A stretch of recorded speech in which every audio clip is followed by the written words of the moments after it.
Menjadi hebat itu tidak hanya berwawasan luas, tapi juga memberikan makna bagi insan yang menciptakan suatu karya. Saya, Jerry Cedi Saputra dengan NPM H250 120 2022. Selamat datang di kampus kebanggaan saya, IPB University.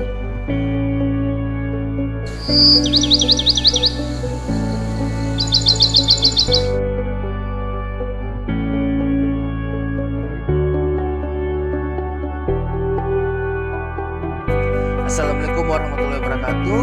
Pada kesempatan saat ini, saya akan memaparkan tugas manajemen mutu dan inovasi saya yang diampu oleh Dr. Erkor Heti Mulyati STPMT tentang review jurnal yang terindeks Scopus ke-1 yang bertopik Cost of Quality.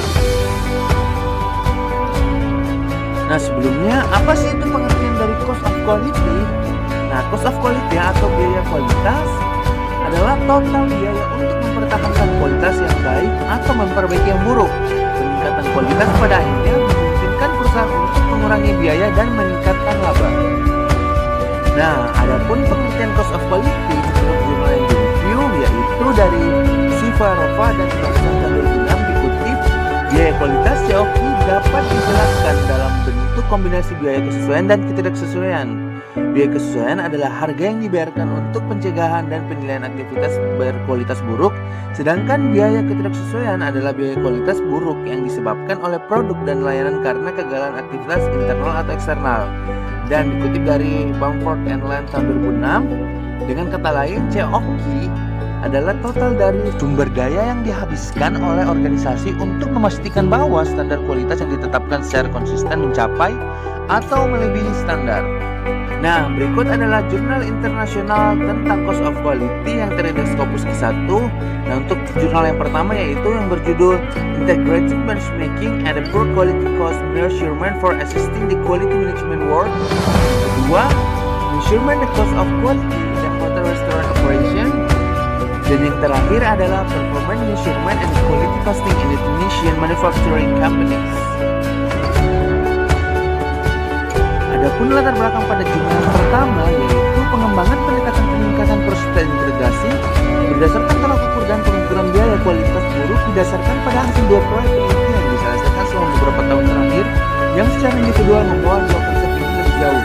Pertama, di antar pembanding ada beberapa frustasi karena kurangnya model proses brand making standar. Yang kedua, metode pembandingan adalah model proses perbandingan sisi kuat dari jumlah besar model perbandingan yang ada.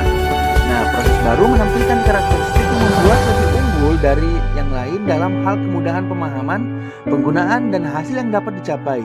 Model biaya kualitas buruk yang berfokus pada pelanggan dan proses yang mewakili perkembangan yang cukup besar dibandingkan dengan pengetahuan sebelumnya dalam menawarkan kerangka kerja yang akurat dan mudah digunakan untuk pengukuran biaya kualitas yang buruk. Nah, latar belakang pada jurnal yang kedua, manajemen operasi hotel menganjurkan bahwa kualitas layanan sangat penting dalam menciptakan nilai pelanggan dan mencapai keunggulan kompetitif. Keinginan untuk meningkatkan kualitas layanan harus diperhitungkan dengan COQ yang sesuai terkait dengan perbaikan berkelanjutan yang diperlukan untuk kepuasan pelanggan. Ini dapat dicapai dengan mengidentifikasi biaya yang berdampak pada nilai kualitas layanan untuk manajerial hotel, mengukur dan melaporkan COQ yang sangat penting. Banyak hotel sekarang menyadari kerugian finansial yang sangat besar yang diakibatkan oleh kualitas makanan dan layanan buruk di restoran mereka. COQ yang tinggi di restoran mereka menunjukkan bahwa manajemen hotel harus menetapkan pengukuran untuk mengelola dan mengendalikan biaya ini. Artikel ini membahas COQ yang terkait dengan restoran hotel. Hotel dan restoran ini dikelola oleh sebuah perusahaan manajemen yang berlokasi di Florida Selatan di Amerika Serikat. Dan latar belakang pada jurnal yang terakhir, globalisasi, persaingan, dan perkembangan teknologi merupakan faktor-faktor yang mengatur pertumbuhan perusahaan. Mempertimbangkan tentang hal tersebut, perusahaan harus melakukan proses perbaikan agar dapat berkembang. Salah satu pendekatan terapan yang digunakan untuk mencapai pertumbuhan perusahaan adalah Total Quality Management. Nah, TQM didasarkan pada peningkatan berkelanjutan, kontrol, dan sebagian besar sistem pengukuran kinerja. Salah satu pendekatan pengukuran kinerja adalah papan skor seimbang. Ini memungkinkan perusahaan untuk merencanakan, bertindak tepat waktu, dan mendapatkan solusi yang lebih baik. 3 jenis indikator yang digunakan dalam papan skor seimbang untuk mengontrol kualitas internal produk atau proses. Indikator ekonomi, teknis, dan manusia. Di antara indikator-indikator ini terdapat biaya kualitas. Nah, yang dikelompokkan diperlukan dalam biaya dan tindakan pencegahan, penilaian, dan kegagalan. Nah, untuk mempersingkat waktu, berikut adalah 7 penelitian 3 jurnal yang telah direview yang ada di layar berikut ini.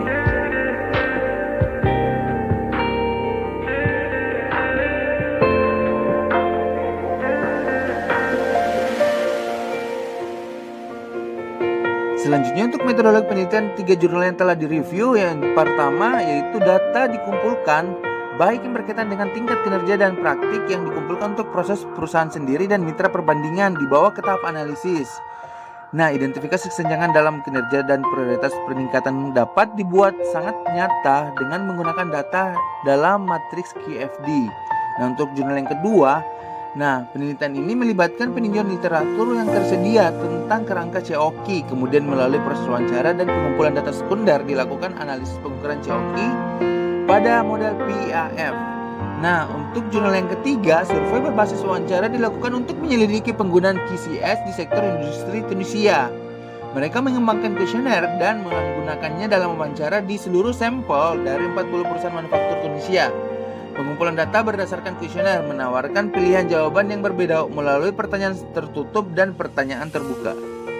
Pembahasan pada jurnal yang pertama, integrasi antara data pembanding dan model biaya kualitas yang buruk dapat terjadi di titik persimpangan. Ini diilustrasikan pada gambar berikut, menggambarkan kerangka kerja terintegrasi dan bagian berikut menjelaskan setiap titik persimpangan. Pada fase perencanaan, sebagai permulaan, pengukuran biaya kualitas yang buruk dapat memberikan cara efektif untuk memprioritaskan upaya perbaikan dalam tahap perencanaan benchmarking. Pendekatan yang paling umum untuk perencanaan kinerja dan prioritas peningkatan sejauh ini didasarkan pada firasat dan alat berbasis yang lebih subjektif seperti matriks kinerja dan bagan laba-laba.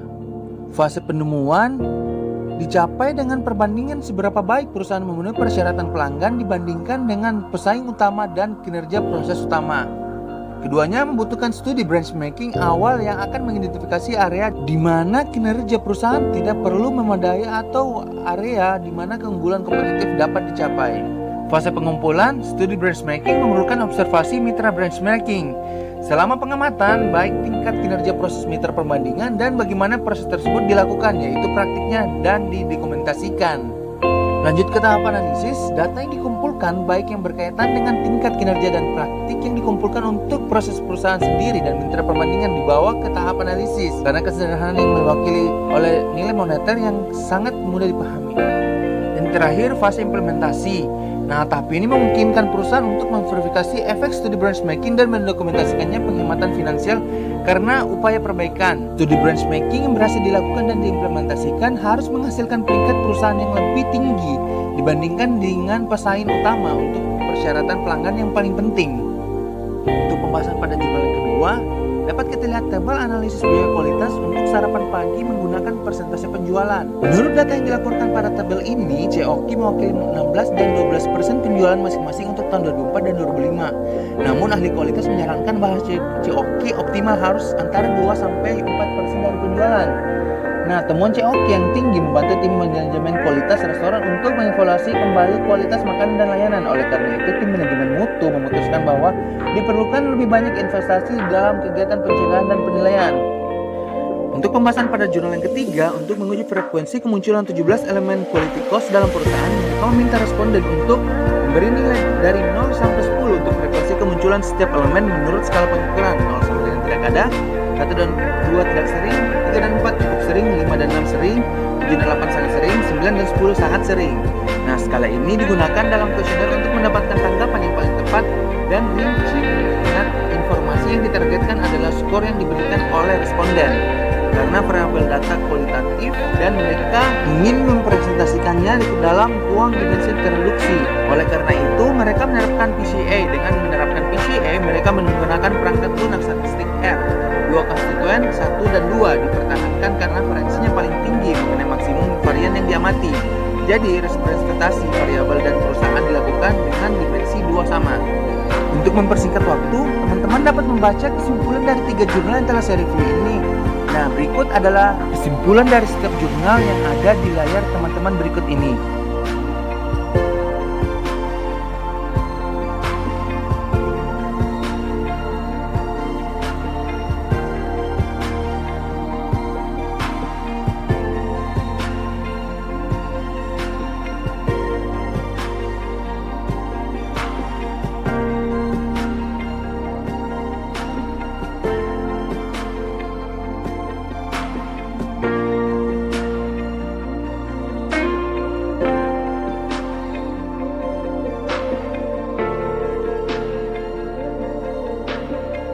Adapun benang merah yang dapat ditarik dari kesimpulan dari semua jurnal yang telah dibahas tadi, yaitu biaya peningkatan kualitas adalah biaya terkait dengan aktivitas seperti menilai proses untuk peluang peningkatan, mengukur kinerja kualitas dari proses, merancang dan melaksanakan peningkatan kualitas, implementasi dan stabilisasi.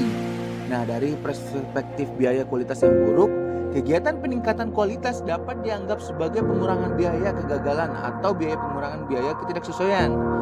Dengan demikian, biaya tersebut dapat diklasifikasikan sebagai biaya langsung berkualitas buruk seperti yang diidentifikasi dalam model Harrington.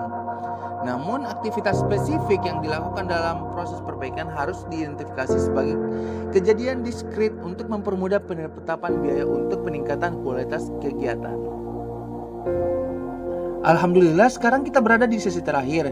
Saya ucapkan terima kasih banyak atas perhatian dan kesediaan teman-teman dalam merealisasikan pembelajaran hari ini. Jika ada saran dan masukan dari pembaca video, boleh langsung direct WhatsApp saya atau email saya seperti yang ada di layar saat ini. Wabillahi taufiq wal hidayah. Wassalamualaikum warahmatullahi wabarakatuh. Terima kasih.